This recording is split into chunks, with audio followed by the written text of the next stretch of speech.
ನಮಸ್ಕಾರ ಸ್ನೇಹಿತರೆ, ನಮ್ಮ ನಂಬಿಕೆಗೆ ಸ್ವಾಗತ ಸುಸ್ವಾಗತ. ಸ್ನೇಹಿತರೆ, ರಾಮಾಯಣದ ನಾನಾ ಪಾತ್ರಗಳಲ್ಲಿ ಬಹುಮುಖ್ಯವಾಗಿ ಕಾಡುವಂಥದ್ದು ಅಂದರೆ ಶ್ರೀರಾಮನಿಂದಲೇ ಹತರಾದಂತಹ ಮಹಾರಾಕ್ಷಸರ ಪಾತ್ರ.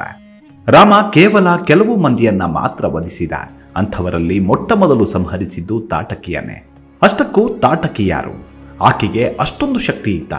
ಸುರಸುಂದರಿ ಯಕ್ಷಿಣಿ ರಾಕ್ಷಸಿಯಾಗಿ ಬದಲಾಗಿದ್ದೇಗೆ ಅನ್ನೋದನ್ನು ಇವತ್ತಿನ ಎಪಿಸೋಡ್ನಲ್ಲಿ ತಿಳಿದುಕೊಳ್ತಾ ಹೋಗೋಣ. ಅದಕ್ಕೂ ಮುನ್ನ ನಮ್ಮ ನಂಬಿಕೆಗೆ ನಿಮ್ಮ ಬೆಂಬಲವಿರಲಿ. ಸ್ನೇಹಿತರೆ, ಮಹರ್ಷಿ ವಿಶ್ವಾಮಿತ್ರನ ಯಾಗದಲ್ಲಿ ಸಾಕಷ್ಟು ಮಂದಿ ರಾಕ್ಷಸರು ವಿಘ್ನಗಳನ್ನು ತಂದೊಡ್ತಿದ್ರು. ವಿಶ್ವಾಮಿತ್ರರಿಗೆ ಈ ಕಿರುಕುಳವನ್ನು ಕಂಡು ಸುಮ್ಮನಿರಲು ಸಾಧ್ಯವಾಗಲಿಲ್ಲ. ಅಯೋಧ್ಯೆಯ ರಾಜನಾದ ದಶರಥನ ಅರಮನೆಗೆ ಬರ್ತಾರೆ. ರಾಕ್ಷಸರ ಕಿರುಕುಳಗಳ ಬಗ್ಗೆ ಬಣ್ಣಿಸ್ತಾರೆ. ಅವರನ್ನ ಕೊಂದು ತನಗೆ ನೆರವು ನೀಡಲು ಬಾಲಕ ರಾಮ ಲಕ್ಷ್ಮಣರನ್ನ ಕಳುಹಿಸಿಕೊಡಲು ಕೇಳಿಕೊಳ್ತಾರೆ. ಆದರೆ ಅವರಿಬ್ಬರು ವಯಸ್ಸಿನಲ್ಲಿ ಇನ್ನೂ ಕಿರಿಯರು. ರಾಜನಿಗೆ ಮುಪ್ಪಿನ ವಯಸ್ಸಿನಲ್ಲಿ ಮಕ್ಕಳನ್ನ ಇಂತಹ ಅಪಾಯದ ಕಾರ್ಯಗಳಿಗೆ ಕಳುಹಿಸಿಕೊಡಲು ಮನ ಬರಲಿಲ್ಲ. ತಾನೇ ಬಂದು ರಾಕ್ಷಸರ ಸಂಹಾರ ಕಾರ್ಯದಲ್ಲಿ ಸಹಾಯ ಮಾಡಲು ಮುಂದಾಗ್ತಾರೆ. ಆದರೆ ವಿಶ್ವಾಮಿತ್ರರು ಅದಕ್ಕೆ ಒಪ್ಪಲಿಲ್ಲ. ಅವರ ಉದ್ದೇಶವೇ ಬೇರೆಯಾಗಿತ್ತು. ಕಡೆಗೆ ಮಹರ್ಷಿ ವಿಶ್ವಾಮಿತ್ರ ತ್ರಿಕಾಲಜ್ಞಾನಿ ಎಂಬುದನ್ನು ತಿಳಿದು ತನ್ನ ಮುದ್ದಿನ ಮಕ್ಕಳನ್ನ ಮಹರ್ಷಿಯೊಂದಿಗೆ ಲೋಕ ಕಲ್ಯಾಣ ಕಾರ್ಯದಲ್ಲಿ ನೆರವು ನೀಡಲು ಕಳುಹಿಸಿಕೊಡ್ತಾರೆ. ರಾಮ ಲಕ್ಷ್ಮಣರಿಗೆ ತುಂಬಾ ಸಂತೋಷವಾಯಿತು. ಬಿಲ್ಲು ಬಾಣಗಳೊಂದಿಗೆ ಸಿದ್ಧರಾಗ್ತಾರೆ. ತಂದೆಯನ್ನ ಶ್ರದ್ಧೆ ಭಕ್ತಿಯಿಂದ ವಂದಿಸ್ತಾರೆ. ತಂದೆಯ ಆಶೀರ್ವಾದವನ್ನು ಪಡೆದು ಮಹರ್ಷಿಯೊಂದಿಗೆ ಆನಂದದಿಂದ ಹೊರಡ್ತಾರೆ. ಕಾಲ್ನಡಿಗೆಯಲ್ಲಿಯೇ ಸಾಕಷ್ಟು ದೂರ ಬರ್ತಾರೆ. ಗಂಗೆಯ ದಕ್ಷಿಣ ತೀರದ ಮೂಲಕ ಮೂವರು ಮುನ್ನಡಿತಾರೆ. ಸುತ್ತಲೂ ದಟ್ಟವಾದ ಕಾಡುಗಳು, ಮರಗಿಡಗಳ ಅಗಾಧವಾದ ನೆರಳಿನಲ್ಲಿ ಸೂರ್ಯನ ಬೆಳಕು ಕೂಡ ಮೊಬ್ಬಾಯಿತು. ತನ್ನದೇ ಆದ ಭಯಂಕರ ಧ್ವನಿಯಿಂದ ಕಾಡಿನ ಜನಜೀವಿಗಳನ್ನ ತತ್ತರಿಸುವಂತೆ ಮಾಡಿತ್ತು. ಮೌನ ವ್ರತದಲ್ಲಿಯೇ ಬರುತ್ತಿದ್ದ ರಾಮ ಮಹರ್ಷಿಯನ್ನ ಇದ್ದಕ್ಕಿದ್ದಂತೆ ಪ್ರಶ್ನಿಸಿದ. ಮುನಿಪುಂಗವರೇ, ಈ ಘೋರಾರಣ್ಯದ ಹೆಸರೇನು? ಇಲ್ಲಿ ಎಲ್ಲೇ ನೋಡಿದರೂ ಯಾವೊಂದು ಜೀವಿಯೂ ಕಾಣಿಸುತ್ತಿಲ್ಲ. ಕ್ರೂರ ಮೃಗಗಳ ಕೂಗೆ ಕೇಳಿ ಬರುತ್ತಿದೆ. ಮುಳ್ಳು ಪೊದೆಗಳಿಂದ ಮಾರ್ಗಗಳು ಮುಚ್ಚಿ ಹೋಗಿವೆ. ಈ ಅರಣ್ಯ ಮಾರ್ಗದಲ್ಲಿ ಯಾರು ತುಂಬಾ ವರ್ಷಗಳಿಂದ ಹೋಗಿ ಬರುತ್ತಿರುವಂತೆಯೂ ಕಾಣಿಸುತ್ತಿಲ್ಲ. ಈ ಬಗ್ಗೆ ನಮಗೆ ವಿವರವಾಗಿ ತಿಳಿಸಿ ಎಂದ. ರಾಜಕುಮಾರನ ಮಾತುಗಳನ್ನು ಕೇಳಿ ಮಹರ್ಷಿಗಳ ತುಟಿ ಅಂಚಿನಲ್ಲಿ ಮಂದಹಾಸ ಮಿನುಗಿತು. ಅವರು ಹೇಳ್ತಾರೆ, ವೀರಾಗ್ರಣಿಯಾದ ರಾಜಕುಮಾರನೇ, ನೀನು ಕೇಳುತ್ತಿರುವುದು ಈ ಸಂದರ್ಭದಲ್ಲಿ ಸೂಕ್ತವಾದ ವಿಷಯ. ಇದೊಂದು ತುಂಬಾ ಭಯಂಕರವಾದ ಕಾಡು. ಆದರೆ ಮೊದಲು ಹೀಗಿರಲಿಲ್ಲ. ಇದೇ ಸ್ಥಳದಲ್ಲಿ ತುಂಬಾ ಹಿಂದಿನ ಕಾಲದಲ್ಲಿ ಮಲದ, ಕಾರುಷ ಎಂಬ ಎರಡು ಸಂಪದ್ಯುಕ್ತ ಜನಪದ ರಾಜ್ಯಗಳಿದ್ವು ಎಂದಾಗ, ಹಾಗಾದ್ರೆ ಈ ಜನಪದ ರಾಜ್ಯಗಳನ್ನ ಆಳುತ್ತಿದ್ದ ರಾಜ ಯಾರು ಎಂದು ರಾಮ ಮರುಪ್ರಶ್ನಿಸಿದ. ಈ ರಾಜ್ಯಗಳನ್ನ ನಿರ್ಮಿಸಿದವರು ದೇವತೆಗಳು. ಆಗ ಇಲ್ಲಿನ ರಾಜ ದೇವೇಂದ್ರನೇ ಆಗಿದ್ದ ಎಂದು ಮಹರ್ಷಿಗಳು ಹೇಳ್ತಾರೆ.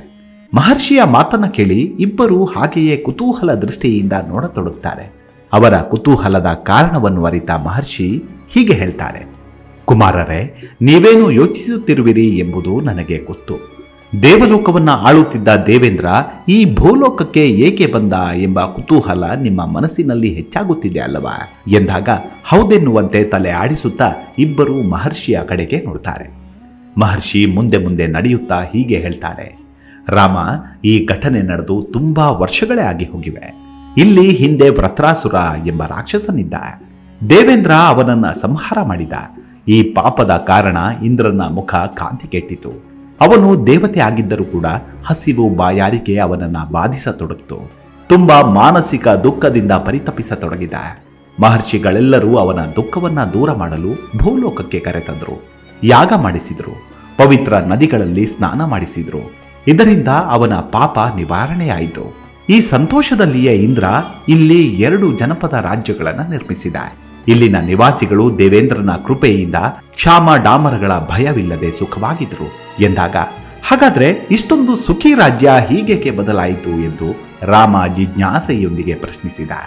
ವಿಶ್ವಾಮಿತ್ರರು ಹೇಳ್ತಾರೆ, ಕಾಲಚಕ್ರ ಸದಾ ಒಂದೇ ರೀತಿ ಉರುಳುವುದಿಲ್ಲ. ಒಮ್ಮೊಮ್ಮೆ ಚಲನೆಯ ದಿಕ್ಕು ಬದಲಾಗುವುದುಂಟು. ಆದದ್ದು ಹಾಗೆಯೇ ಇಲ್ಲಿ. ಇಲ್ಲಿನ ಸುಖ ಸಂತೋಷಗಳಿಂದ ಆಕರ್ಷಿತಳಾಗಿ ಕಾಮರೂಪಿಣಿ ಎಂಬ ಯಕ್ಷಿಣಿ ಇಲ್ಲಿರಲು ಬರ್ತಾಳೆ. ಅವಳಿಗೆ ಸಹಸ್ರ ಆನೆಗಳ ಬಲ ಇತ್ತು. ಅವಳನ್ನ ತಾಟಕಿ ಎಂದು ಕರೀತಿದ್ರು. ಮಹರ್ಷಿಗಳೇ, ತಾಟಕಿ ಯಾರು ಎಂದು ರಾಮ ಕೇಳಿದ. ತಾಟಕಿ ಸುಕೇತು ಎಂಬುವನ ಮಗಳು. ಅವಳ ಪರಾಕ್ರಮಿ ಪುತ್ರನ ಹೆಸರು ಮಾರೀಚ. ತುಂಬಾ ಉದ್ದನೆಯ ತೋಳುಗಳನ್ನು ಹೊಂದಿದ್ದಾನೆ. ವಿಶಾಲವಾದ ಹಣೆ, ಅಗಲವಾದ ಮುಖ. ಅವರಿಬ್ಬರೇ ಈ ಜನಪದ ರಾಜನನ್ನ ಹಾಳು ಮಾಡಿದ್ದು ಎಂದು ವಿಶ್ವಾಮಿತ್ರ ವಿವರ ನೀಡಿದರು.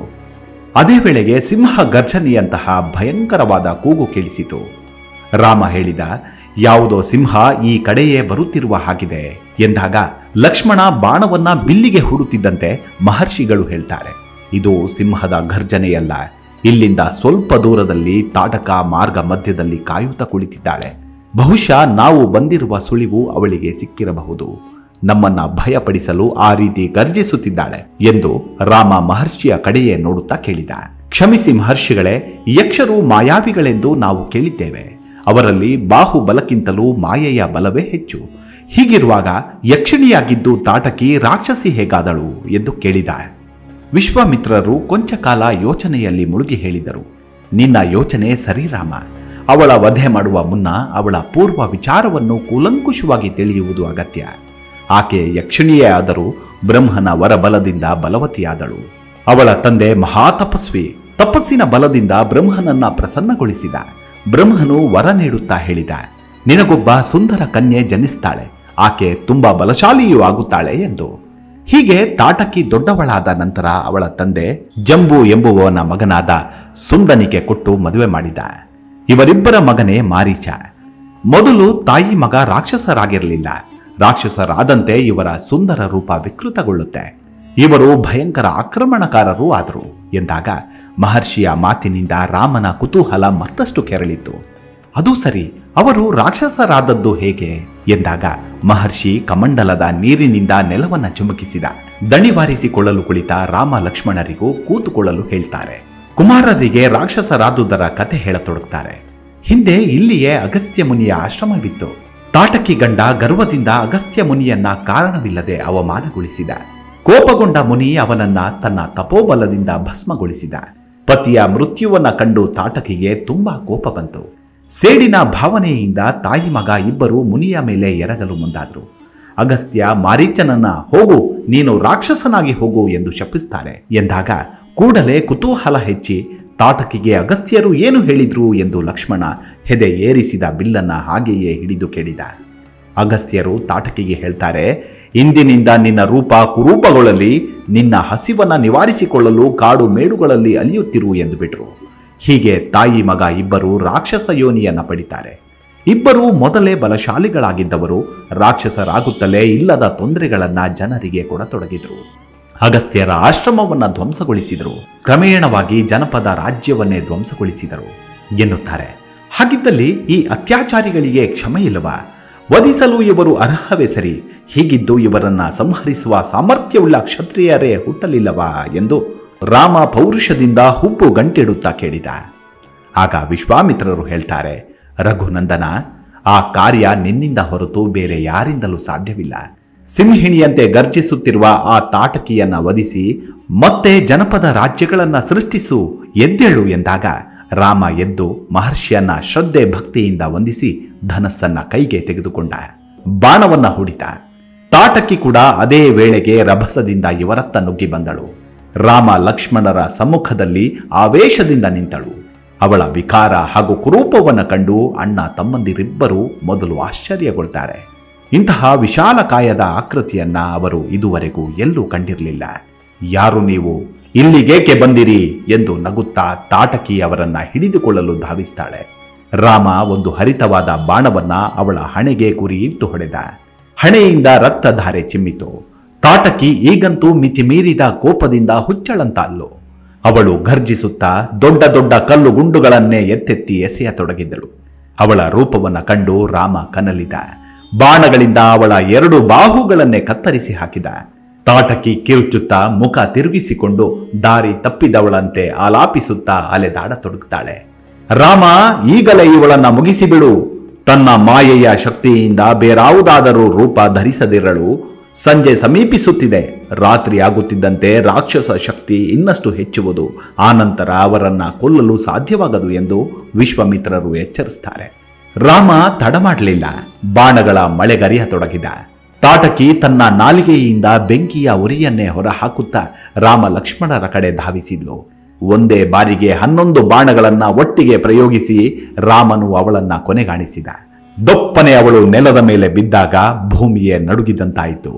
ಕೋಪಿಷ್ಠನಾಗಿದ್ದ ರಾಮ, ಮಹರ್ಷಿಗಳೇ, ಮಾರೀಚ ಎಲ್ಲಿದ್ದಾನೆ ಎಂದು ಕ್ರೋಧದ ಕಣ್ಣುಗಳಿಂದಲೇ ರಾಮ ವಿಶ್ವಾಮಿತ್ರನನ್ನ ಪ್ರಶ್ನಿಸಿದ.